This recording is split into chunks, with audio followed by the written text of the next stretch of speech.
This is the Fifth Estate winning headlines, your media police post.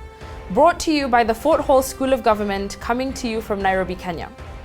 In this segment, we summarize some of the headlines that you might have missed this morning. But we also take a look at the political pieces that we call cartoons in this country. Today is the 21st of January 2020 and I am 2J. I am JM. And I am GK, and in case you missed the headlines today, here they are. In the Star, Sonko courier to lose guns in crackdown.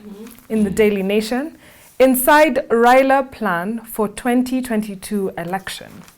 And in the Standard, BBI secret plot for president to sack RUTO. Saucy. Yeah. Very Let loaded. us begin with a start. Yeah. Sonko courier to lose guns in crackdown. Yeah, so IG police, Hilary Muchambai has issued a statement saying that governors and MPs facing graft allegations will lose all security detail. And this has seemed to anger a lot of people. I think, I'm of two minds about it. On one hand, I think we're having this very strange crisis of leadership, that you're having your leaders who are in court being then told that they have to have their guns and arms taken away from them. Yeah. Wild, wild west. But at the same time, I think it's a bit unfair. You know, we always say innocent until proven guilty. Yes. So why should they have their details taken away from them until they're proven guilty in a court of law? Yeah. So I'm not entirely sure about that. And I think it's been precipitated perhaps by Babu Owino and the actions that just happened. I Very mean, there's true. just a lot up in Over the the air. weekend. Yeah. However, it could also be what reminiscent of Putin, the legal squeeze. You know? Exactly. He doesn't come at you directly, but he does come Takes at away you little by little. things that Absolutely. All those put you in extra check. legal methods That put you in frustrate that the you. state can use Yeah. to really frustrate you, Yes. make your life complicated. But I do agree, you know, that all of these people, despite being in court, if they haven't been proven guilty, They should be. they have rights as Yeah. well. Yeah, They have lives. rights. So. Yeah, some of these are elected officials. But going back to that crisis of leadership, I mean, look at that picture that the Star has put on the front cover. Of Babu laughing. He looks like a madman. He does. He Who does. are these leaders of ours? But anyway. Right. But also we've had an issue with licensed holders. Yeah. Of People arms, there were fake files that people had, that your license wasn't even legitimate. Yeah. So I think it's good to start from scratch. Yeah, clean up the system. Clean up the That's system. true. Well, we do have a 3-part criteria that we use to break down the headlines. We ask ourselves, is it topical or speculative? Is it repetitive or groundbreaking? And is it thoughtful or just plain lazy? It's a accurate headline. It's a fact, but it's lazy. Right? So let us pack it. I think we just toss it. Okay, Just there you toss go. it. Toss. Yeah. In the Daily Nation, Yes, inside yes. RAILA plan for 2022 election. So just before I describe what the story is about, let me Yes. tell you this story overpromises and underdelivers. Right? It's what it says on the headline. Yeah. Basically, it's saying that RAILA is using BBI as a launchpad to popularize himself for the 2022 election. Yes. Yeah. And you know, he's been made the campaigner in chief pretty much. Yeah, the face He's of BBI. The face of BBI Yeah. across the country. Of course, you've got the governors who are going to be leading the campaigns in different regions and different counties. But he's the one really pushing this forward. Yeah. And so there's speculation that he's going to use this basically For 2020. As his 2022 launchpad. already. Yeah. Well, it'll be another referendum on his part, because what if Yeah. people go against the people's president? If they reject BBI, are they rejecting Raila Odinga? Yeah, that's true. yeah, absolutely. You know? So it's actually going to be a gamble of sorts. Exactly. So this time around, Raila seems to have the Mount Kenya elite backing him, but he still doesn't have the support of the ground. on the ground, particularly in central Kenya. The Yeah. Daily Nation should hire you. You've made the story sound far more interesting than it Than was they want actually me. inside. Yeah. It's totally Yeah. purely descriptive of And the I inside. think Raila is being clever in terms of capitalizing on what the successes of Jubilee might be, should it go the right way. Yeah. However, if it's a resounding failure, then Oops. it'll also be on him. Yeah, 10th it'll be time's on the him. charm, huh? What do we think about the headline? I think it's quite Interesting. boring. I mean, okay, fine. Only So- because of what you've said. You know, if they're telling us that they're going to take us inside Raila's plan and then they fail to Yeah. do so. Clickbait. Clickbait. You didn't Okay, like how we sawa, broke it down sawa. for you? I like how you broke it down. Can I give you the winning headline? Toss it then, toss it. In the Standard, BBI's secret plot for president to sack RUTO. So they outline a number of things, and one of the things is proposed changes in the constitution to address a scenario in which the president and the deputy president do not get along. So they want the president to have the powers to say, I fired my deputy president or my prime minister, however, still has to go through parliament. That's the caveat. So he can have the power to initiate the firing, but it still would need the approval of the numbers in parliament. And Momani says, you know, basically we have a scenario, or we should expect a scenario where after the referendum we should have a government of national unity. And he says that the current constitution insulates the deputy president, yet they don't get along. However, my question is, should you legislate on behalf of one individual? So should we change the constitution because of William RUTO? Exactly. But isn't that what they've been saying about BBI all along, that we're changing the constitution to create a position for one person? So right now you can only impeach or remove a deputy president through impeachment. That's how it stands. And even an impeachment because of misconduct, or you've committed a crime, or you're physically or something incapacitated mentally. I think it would be in bad faith to introduce a clause like that, because the presumption is if you have to get 50% plus one, you've got to build coalitions across the country. And you have a coalition agreement, and you've told this this politician, if you bring this many votes to the table, this is what you're getting. Only then to, once you're in power, say that, I have the right to dismiss you. I don't think that'll be good for political stability in the country. So if that doesn't happen, then maybe are we saying that after the referendum happens, that we're going to see an impeachment? It is likely. Because if we do see one, and it would be easy if it were to happen. And also Raila and Uhuru together in the House would have the numbers if they were to carry out said scenario. But I would caution them. Exactly. It's all speculation at this point. I would. So what do we think about the headline? Do we keep it? A good headline. It's a good headline. Yeah, definitely. So there we have it. The Standard gives us our winning headline. Onto the political pieces that we call cartoons in this country, where we also have a three-part criteria that we use. We ask ourselves, is it humorous or dry? Is it satirical or pessimistic? And is it effective or just plain lazy?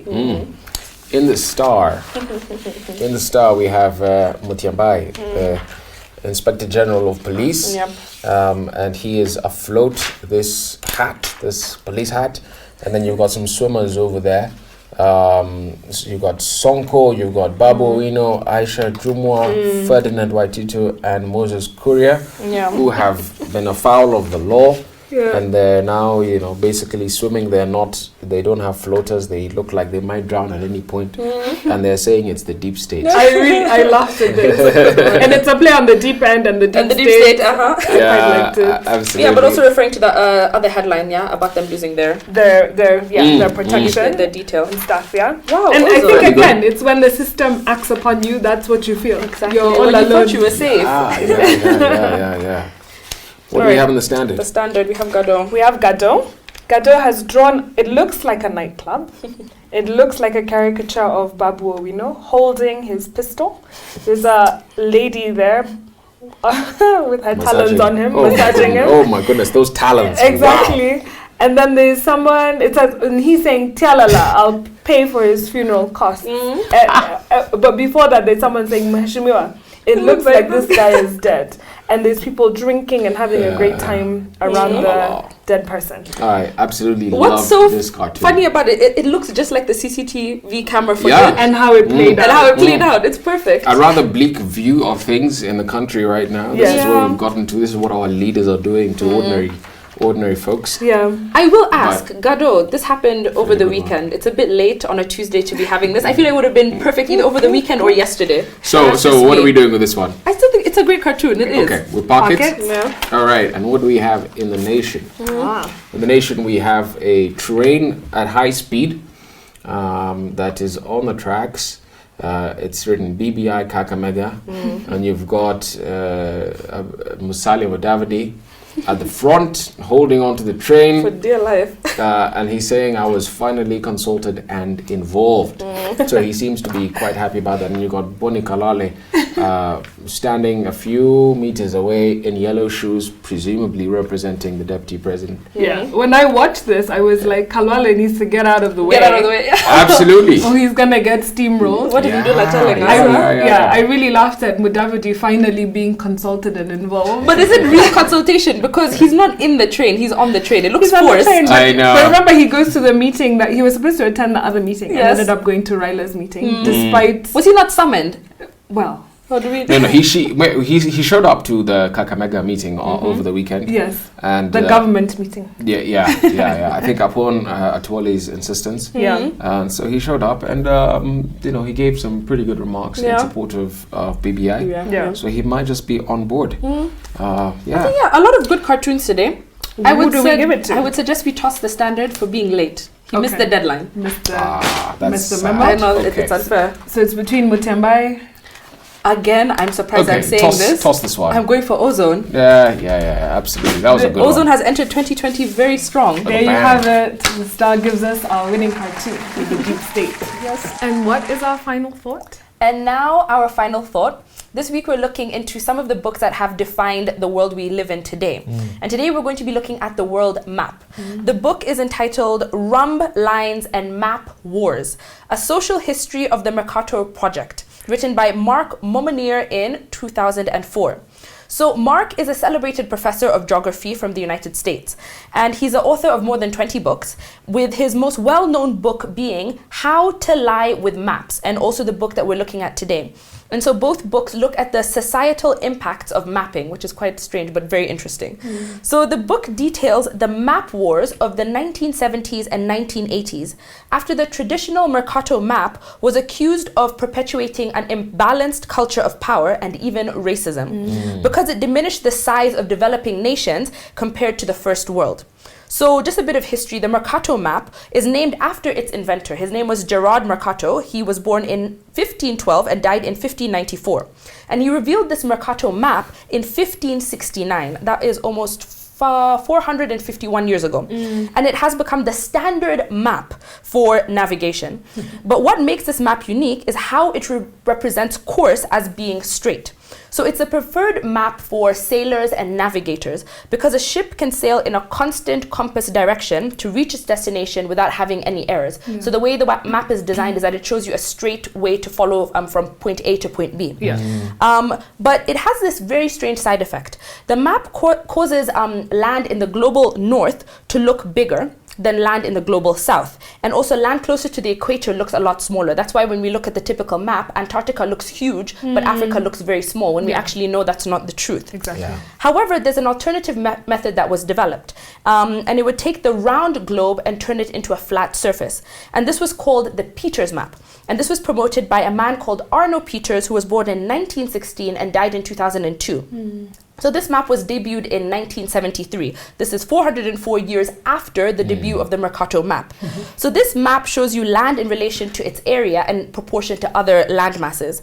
So Peters argued that within the Mercato map, most of the underdeveloped world was near the equator, which made them look smaller and underdeveloped. So he said that it was a form of institutional racism. So the Mercato map was devised for sailors, and the argument he makes is that we don't sail much anymore. So why are we using a map that was devised for navigators back in the 19th century? So this book is the story of how maps were created for the age of sailing, but also were pulled into much of the 20th century. And what is interesting is why this map has carried on its usage for so long. So the age of sail took place around 1450 to 1850. And this happened in parallel with the time of the European conquest and exploration for colonialism. So by promoting the Mercato map that distorted the size of countries, it was used to inflate Europe and Northern America's power during colonialism and justify them as being world powers. So ultimately, what this book does is it brings into question how influential maps can be as how we view our world and perceive ourselves. Definitely. I must say though, too, Jay, it was a hard read. It was very abstract. Yeah, true. Read like a textbook. Yes, if you didn't do geography for your A-levels, it was a bit of, okay, what are all these things? But very interesting nonetheless. Very true. And also just to take a step back and be like, why are maps so important? You know, it really got me thinking about their ideological value, but also how persuasive they have been. That if you constantly, from when you are young, see America and North America as being very big, and Europe as being very big, and Africa as being small. Yeah. And it's only now that we're realizing sort of the value of it, right? And so I like that he talked about how the Mercator world map is predominantly sold even now. Yeah. And even in schools, you find that is a map you find map, right? in the wall, in your geography classes and whatnot, right? But altering the size of Africa, for instance, I think has really played a role in the political economy, how we see things, like you said. But I like the idea that the Peters projection, now the second guy you talked about, who did a map, who turned the map upside down. And he said that there's no scientific reason why North is any more up than South is. So I think it will flash on the screen right now. Because Earth has no up or down and has no geographical center. But like you said, because the European powers were coming up at the time, they chose to put themselves at the top. So by purposely reversing this typical way that we look at maps, I think it will give kids an interesting way to learn and think about their world, the world that they live in. And also defying that colonial perspective, I think, is important. For instance, there's this thing that we all use, this universal time, the Greenwich Meridian time, GMT. And it makes Europe the center, but also Africa. But basically, Greenwich is a place in London. And why it's called that is because it's the exact moment that the sun crosses that line, right? That crosses that Greenwich Meridian. And that's at the highest point, and that's how we tell time for the rest of the world in relation to this. But the Greenwich Meridian can be arbitrary. We could have literally picked any other line and done that. But for whatever reason, it we continue to make Europe the center of attention. Just before you carry it, we could have selected, for example, the point at which the North and the South cross, which is at the Pyramid of Giza. Yes, you know, it could have been there. Exactly, it could have been. That's it could have been there. It could have been there. And so I like this book because it challenged us to sort of look at representing the world in another way. So, for instance, could we not display countries by other indicators? So, can we have a map that shows population size or environmental things, natural resources, where you might find Africa becomes really large and other countries quite small. Another interesting one was, how about a map of voter turnout? So you look at the world based on how people come out to vote on election day. And interestingly, you'll find emerging economies will come out much larger than their northern counterparts, right? And now more than ever, we need to be able to see the world from different perspectives, not just the colonial maps or the Mercator map. Exactly. Right? And in the end, the reality is that we're looking at distorted maps constantly and distorted views about a lot of things. And it's so interesting how it can mess with your mind. There's videos online you can see where they go ask American young children, they show them a map and they say, point at the United States. And because they have this conflated idea that the United States is the biggest country in the world, they always go and point at Russia because they don't know where the United States is. They've just been told, we are big, we are powerful. So we need to flip that on its head. Absolutely. It reminds me of a quote by Paulo Freire, who says in Pedagogy of the Oppressed that whoever controls your language of discourse controls your reality. And so you know, this is also a form of a language of discourse, right? The way that the cartographers have drawn the maps, enlarging certain areas, minimizing others, all of that is meant to skew our perception of reality in the continent of Africa. You know, there's what you call the scientific maps and what you call the propaganda maps. And the Mercator map was a bit of a scientific map.